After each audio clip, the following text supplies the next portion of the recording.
Bismillah, alhamdulillah, wa salatu wa salam ala Rasulillah. Continuing from the short sessions on some benefits and lessons we can derive from Adab and Mufrad. If you remember the last episode, we talked about things like knocking on the door. Some people may say things like, do we need lessons on knocking on the door? Reality is yes, because these are very important etiquettes that show us how we should act, how we should be when we knock on someone's door. Imagine we knocked on someone's door and they opened it, not knowing who it was, and then the person saw inside and saw the person's wife, for example, or any of the females in the house, or any situation that is unpreferable. So yes, there are etiquettes, and we've been discussing those. So we continue by knocking on a door. Anas ibn Malik said, people knocked on the door of the Prophet ﷺ with their fingernails quietly. So Al-Hafiz ibn Hajar al-Asqalani explained, the companions, may Allah be pleased with them all, used to do that with reverence and regards and respect for the Prophet ﷺ.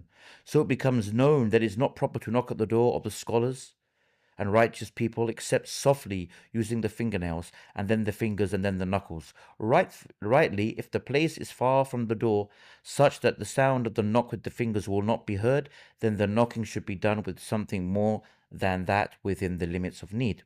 When one enters without asking permission.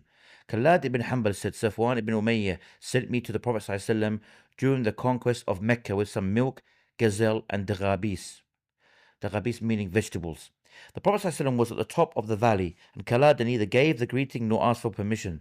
The Prophet ﷺ said, go back and say, peace be upon you, may I enter. That was after Safwan had become Muslim. Umar said, Umayy bin Safwan related this to me from Khalada and did not say, I heard it from Khalada. So what does it show us? One, the difference between saying the greeting and asking for permission to enter is highlighted here.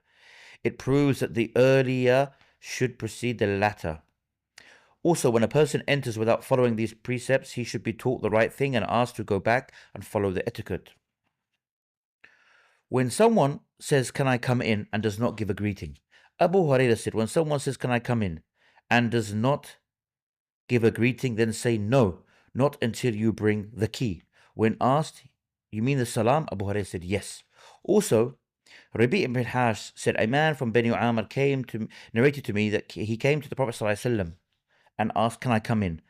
The Prophet ﷺ said to his maid, go and say to him, say peace be upon you, can I come in? He did not ask permission in a proper way. The man said, I overheard that before the gay came out to me, and I said, peace be upon you, can I come in?